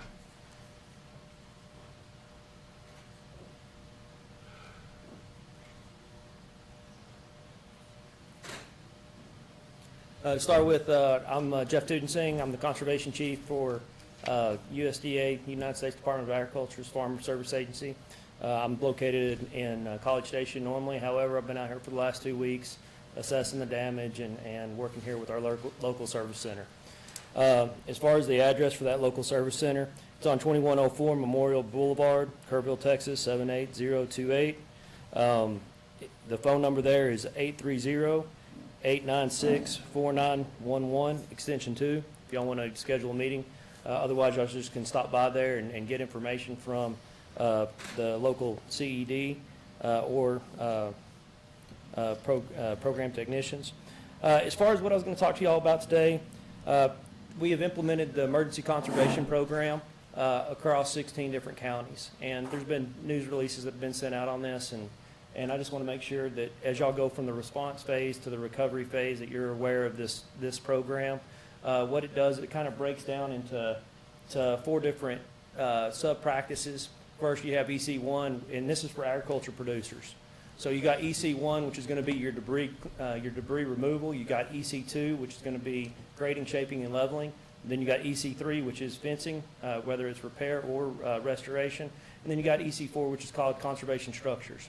Now, when we talk about conservation structures, that could be water troughs. And when we're talking about water troughs, we're not talking about temporary structures. We're talking about long-term kind of stuff.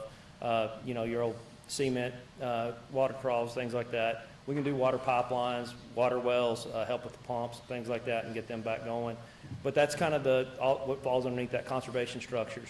Other examples would be terraces, things like that, that you have on those conservation structures.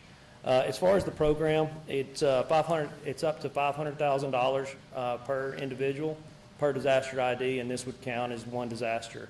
So, but as far as restoring those fences, that's kind of the The big thing that we're looking at right now as you drive around, and of course, the debris cleanup also. And then we've had a number of producers that have already stopped by and made an application. The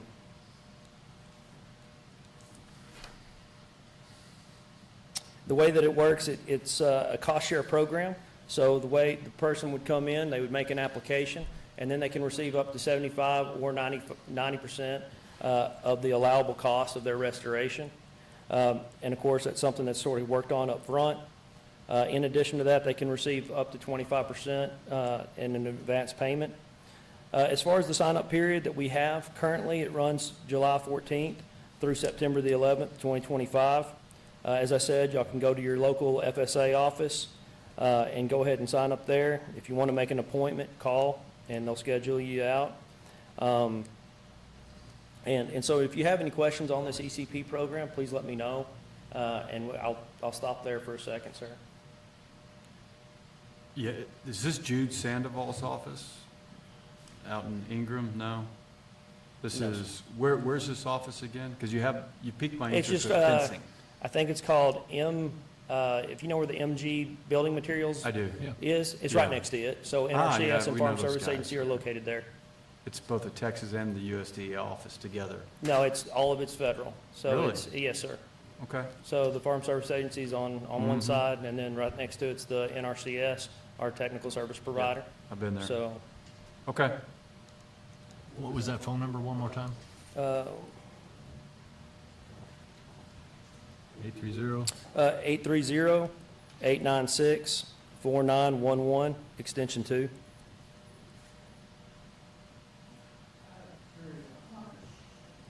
The fence repair has been a significant topic amongst a lot of our people that live on the river. They're just, completely wiped out. So Most don't know that. your there's office is assistance about to get available. real busy. Yes, sir, I figured so. It already is in a lot of the other counties, and I think the big delay right now is y'all are in the response phase still.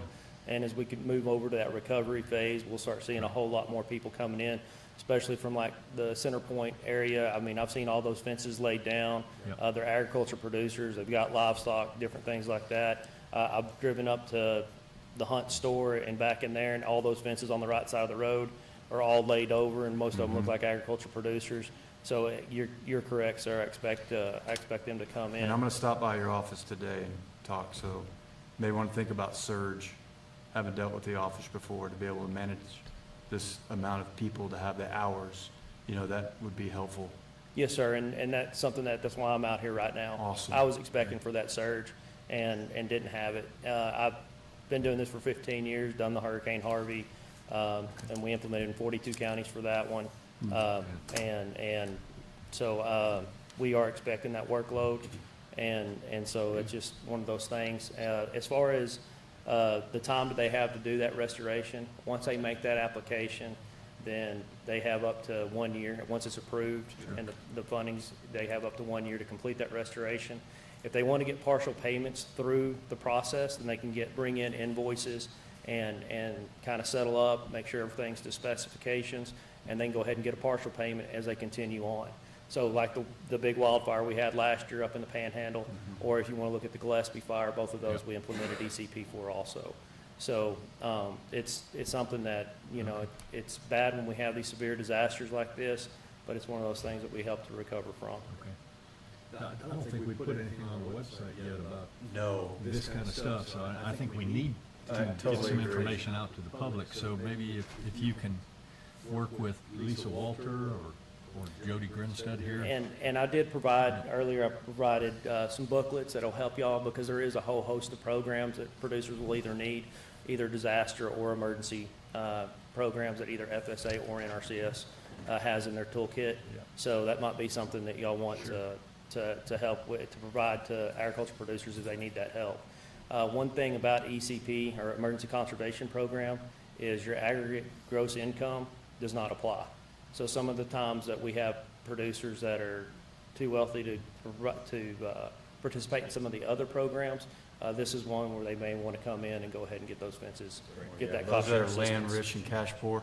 Sir? There's a lot of us. Yes, that sir. are land rich and cash poor. Um, Let me ask you, we've gotten a deluge of emails as commissioners about what to do with debris and how to keep that from erosion cut. I've already been through the course offered by Hill Country Alliance, and I'm very grateful for that. Understanding how we can use debris to offset erosion and do erosion controls with head cuts and things like that. A lot of people that manage land know what I'm talking about. Those of you who live in the city may not, but when you were talking about restoring more than fence signs, were you talking about that they can come up with plans to fight the erosion control, which is, now been really dramatically introduced on property? For So on instance, that- big swales and, So that would actually fall under debris removal. So if we were going to do some kind of earth movement, because you had those washouts and things like that, then that would actually fall underneath debris removal. So it counts silt and things like that would occur. okay. Or the washouts and having to bring in dirt to correct those fills. Again, on a lot of this kind of stuff, we will work with NRCS, who's, more technically inclined to some of these conversations, and we'll keep them as part of it as far as that technical advice. Moving on to the next program, there's the livestock indemnity program that I wanted to make sure y'all are aware of. So this would be livestock that got washed away in the flood, and it would help to pay for that livestock. And again, that's the livestock indemnity program. And then as far as the counties go, it's in Burnett, Coke, Concho, Gillespie, Kendall, Kerr, Kimball, Lampasas, Llano, McCullough, Mason, Menard, San Saba, Tom, Travis, and Williamson. Some of the things you also asked about is that where you could get this information. You just can go on to USDA.gov, and we have fact sheets for each one of these programs that kind of give you more information prior to having to come in and see us. That same booklet that we did provide to y'all in hard form, you can go ahead and it's on there also, and kind of says, hey, this is the agency that's responsible for it and what it applies to. But other than that, I just wanted to come in here and make sure y'all are aware where we're located and what we can provide. Great, yeah, you're the first person that's talked about fences. Thank you. Thank y'all. Good info, thank you. I think next we have the American Red Cross. Good morning. I have the unenviable position of being the last person between you and this meeting, but it is a privilege to be here, and I thank you for allowing us to come and share a little bit about what we're doing. My name is Melody Gajewski. I'm a second-generation Red Cross volunteer. I've been working in disaster with the Red Cross for about 30 years now. And we work our mission is really to alleviate the human suffering of those that are affected by disaster. And Debbie Zabika sends her regrets. She is out of state right now, but she'll be back the early part of next week. And our chapter has been here in Kerr since 1917, and we will be with you through not only response and recovery, but with your long-term recovery as well. A little bit about what we have been doing over the last month. We do initially provide what we refer to as mass care services, so that's usually emergency sheltering. We have been in 4 different locations here in Kerr County. All of those short-term housing, emergency housing of residents have come to a close. We still have a standby shelter at the Notre Dame Catholic School, and we are just keeping that on. It's closed, but it's there, ready to receive people if someone presents. But we are reaching a point where that is not as likely as we may have seen in the last few weeks.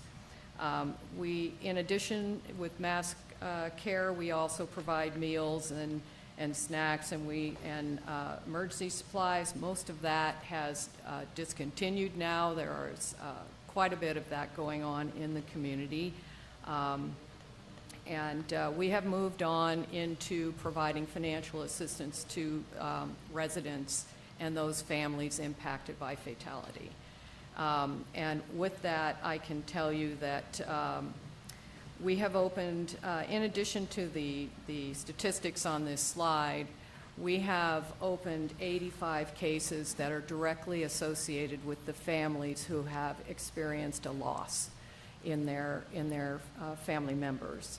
That includes assistance not only in counseling, but also travel assistance to recover remains, transport of remains, and other financial assistance that we're able to provide related to fatality.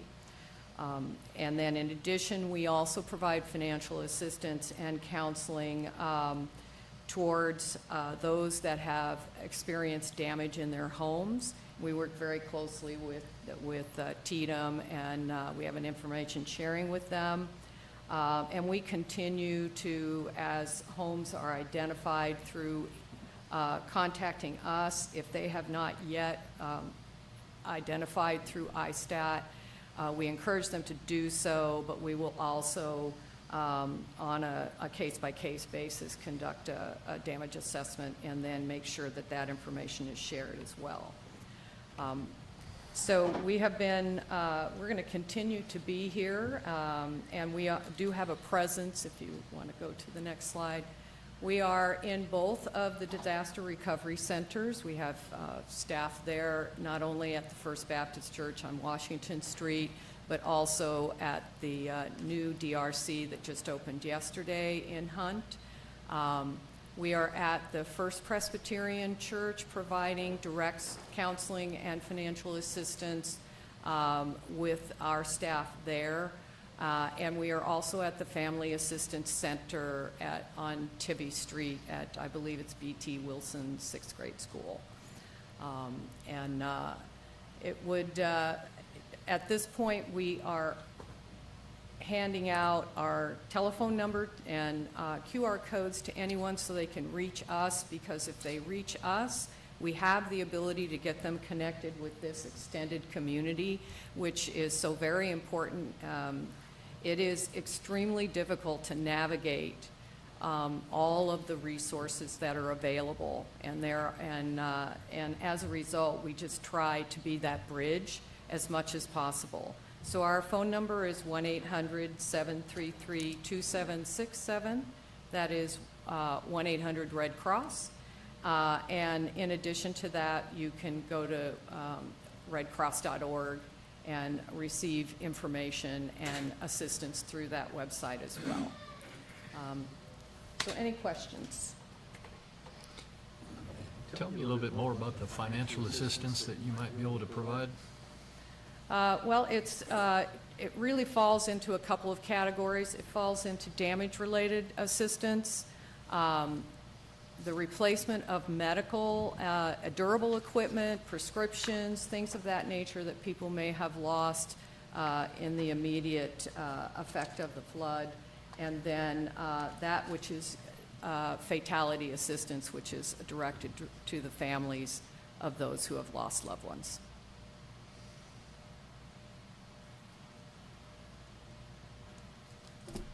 So I heard of a few people that lost hearing aids. Yes. Is that, Absolutely. were you the group that helped them with that? Yep, we can help them That's with great. that.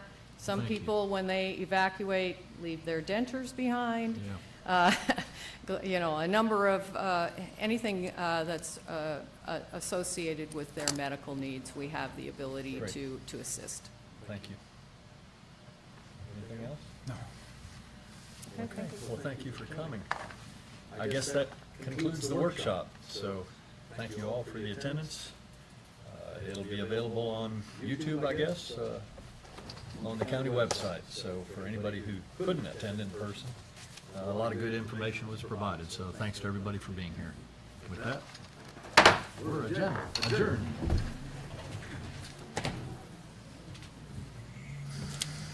I'm late for 11:15, so I'm going out of here.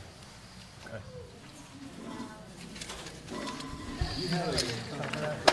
Water Development Board, I need to get in touch with somebody over there to